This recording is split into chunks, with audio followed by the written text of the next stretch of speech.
With Scott Adams, I mean, I didn't notice where the outrage was coming from, but I think I might have noticed it was actually coming more from white media. Yeah. White media. I mean, am I wrong?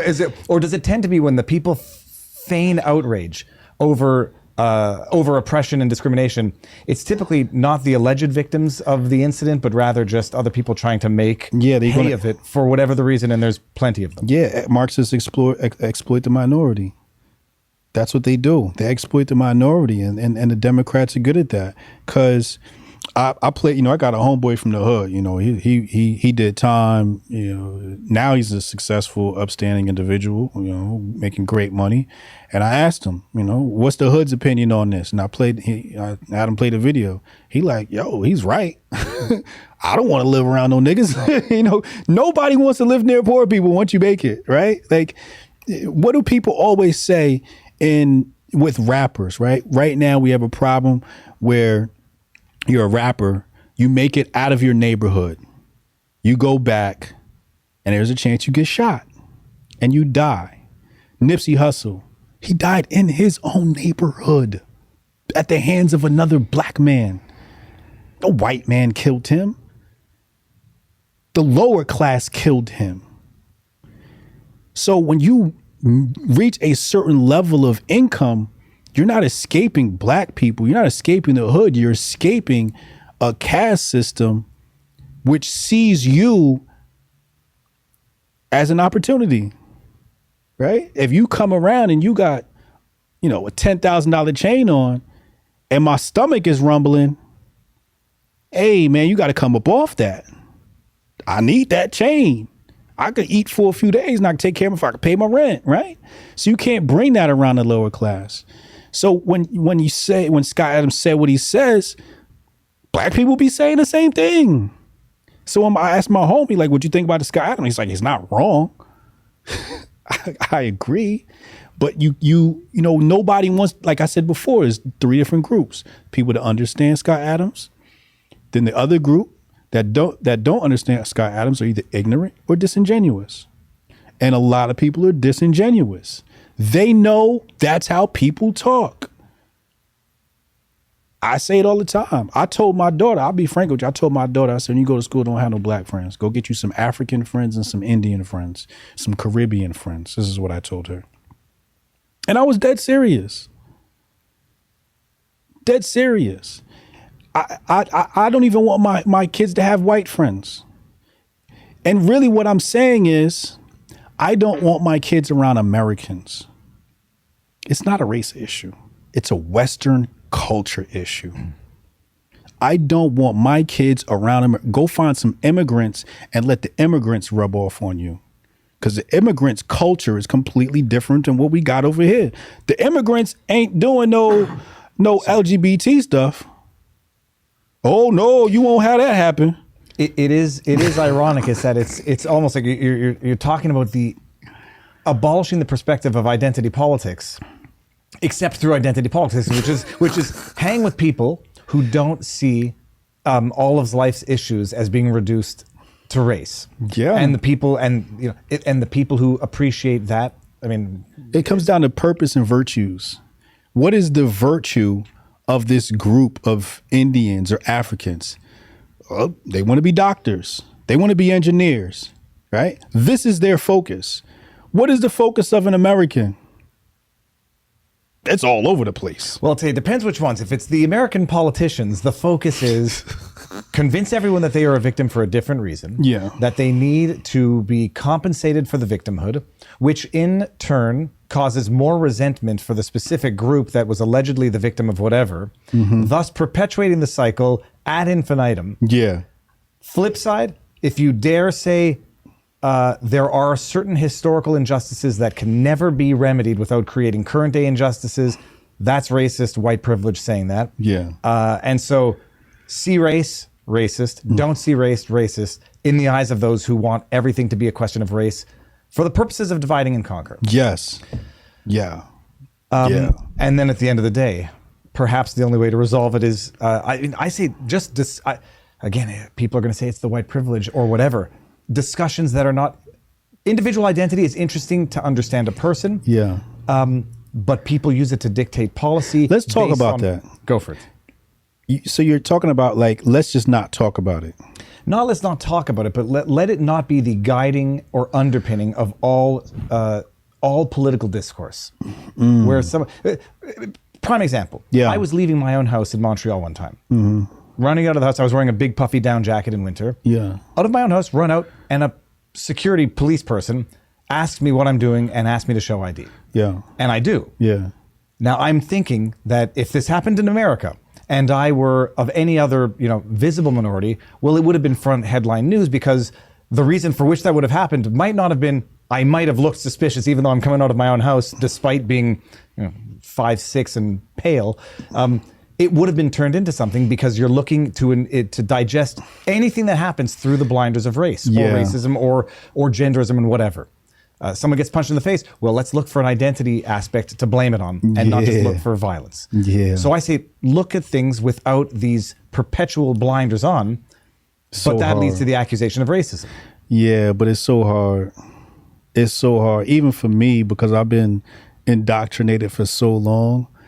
Like, I'm still unconditioning myself to view things that happen to me through the lens of race. For example, today, I got off the airplane and we flew first class.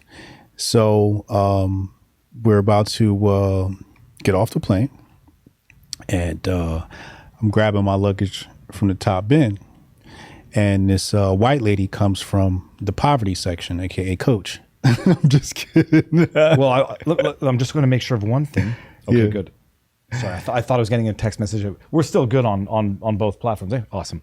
Okay. So you're flying first class. yeah, I'm flying first class, and this lady comes from Coach, and so the bin is up here. So I get up, and I go to grab my stuff, and she puts her bag like right here on the arm of my chair. I got my lady right here, my baby right here, and she's just in the way. And only thing I'm thinking, the first thing I default to is she's jealous because it's a black guy in first class, right? Is that the case? Can I prove that, number one? No, I cannot prove that. So because I can't prove it, I usually dismiss it from my mind, right? Now my lady's ready to cuss the lady out, right? My lady's black. Black women, you don't want to fuck with them.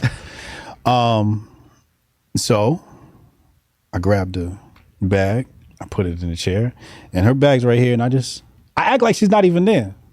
Because it's like she put it there to get a reaction out of me. Because who would honestly do that? Well, let me say this. What if this is all, and I don't want to, what if this is all in your head? And this is all, and I say a chip on the shoulder, not in that to write it all off. Maybe this would never occur to me in a million years. I know I'm not black, but I was like, she did it because I'm Jewish. It's like, well, that's you're not clearly Jewish. And I was like, well, if you know the stereotypes, I'm clearly Jewish. Yeah. But it would never even occur to me. Yeah. Nor would, even if someone were racist, that would be something that they would do for the purposes of, satisfying their, like, how dare he be up here and I'm not here. Yeah. But this is the introspection that comes But that's along with, my default. Yes. And so you self-reflect and say, maybe let's just operate that that's not the case. She's a woman who maybe it's the first time traveling since COVID, and she has lost the etiquette. Like maybe it's the first time fleeing. I don't know. Maybe she came from Canada. She's like, holy cows, people are actually But what was funny was her body language, right? Like when she put it here, there's obviously not enough space for me to maneuver, and I'm moving around her. But her shoulders are like turned directly towards me, and her head is like, I can see her looking at me. What if this is the airline trying to cause strife among passengers? I'm joking. But what if this is just the end result of being crammed into an airplane like sardines, even in first class? I think the lady was probably unhappy with life. That's what I defaulted to, because I looked at her shoes, I looked at her bag, and she looked like she doesn't have much money, and I feel bad for her because I've been there and I know what it's like to not have money. I never treated people like that. But I think, what they always say, what do they say? Hurt people, hurt people. Hurt people. Yeah. So, because she was hurt, she wanted to. And really what the hurt people phenomenon is about is displacement of energy, right? Because I have this negative energy in me, I have to purge it. But the purge has to be a transfer right? I haven't mastered purging it in a healthy way where it can go out into the ether, right? Or it's transmuted into positive energy. So what the unhappy people do is their way of doing it, which is very low level and easy to do, is I'll transfer it, and that'll make me happy because the anger I had, I see it in you, and now it's out of me. It's almost like transferring the demon, right? Like she's exercising herself, but the demon leaves her and enters me. And now she's like, now you have to live with the demon. You know what I mean? Yeah. Well, I think I know what you mean. And I also tend to think that the healthiest way to get away from all of these issues is to say, I have no idea what's going on in their life. Yeah. And but for, self-preservation purposes, if they're looking to hurt people, yeah, I can deal with spiritual hurt. But if they're going to physically hurt me, well, then I'll protect myself differently, give the benefit of the doubt, and then move on. Right. The issue is like when it comes to politics, people will not allow that to happen. And when it comes to politics and the history of identity politics, it seems to me the MO is creating an actual irreparable, unbridgeable divide. Yeah. That only serves the purpose or the purposes of those who are seeking to create that unbridgeable divide. Yes. Because it's a make-work project for them. Yeah, yeah. But, to come back to the point of the conversation, my default was race because that's how I'm programmed and been that way since a youth, right? So if me, being conscious of this, imagine how people who aren't conscious of it, when you say the things you say, what their default is, right? And that's what I always think about, especially with the Scott Adams situation. I'm looking at it and I'm like, yo, the people that got a default, oh, man. That's where, if the goal were racial deprogramming, what Scott said is not, it's not going to be the racial deprogramming. I think like what you need for the racial deprogramming is like who was the individual who converted KKK members. I forget his. I forget his name. But like that's where you have to have the racial deprogramming. But it also has to come from the top down, where every news story does not have to be looking for the racial motive to an incident, however innocuous. Unless you're dealing with like, who was that? The UCLA chick, what was it was called? She was called. Her nickname was the UCLA chick, who was talking about the Asian students at UCLA. I mean, other than overt elements of stupidity like that. I think the racial deprogramming would be to look at a person and say she's tremendously ignorant, doesn't represent anybody, and is not dictating policy, and she needs to grow up and learn from the mistake and not be traumatized from the mistake, which is only going to further perpetuate whatever thoughts she might have had, in as much as they were ever sincere to begin with. Yeah. And then I think too. Kanye is the good example. Right. He comes out with the beliefs. He comes out with his statements, which I think were over the top, intended to be parody, satire, provocative for the sake of being provocative. And then what's going to teach him that he was wrong? Debank him. I mean, that's going to teach him that he was wrong, and that's going to teach other people that he was wrong too. Make the joke, act like an idiot, and you're going to get punished for the exact same reasons that in what you were saying in the first place. And I was like, and then I get called a self-hating Jew. Like, I'm like, okay, first of all, I wasn't intimidated by what Kanye said. I don't even think he was serious when he said it. And even if he comes out and says, I'm serious, and I was like, okay, if you're serious, then let's sit down and talk even more. Right. But what's not going to make you less serious and not going to tell people that you're not right is cutting off your bank and canceling your contracts and ruining your life. That kind of confirms everything you said in the first place in a sick, sorted way, and it's almost by design.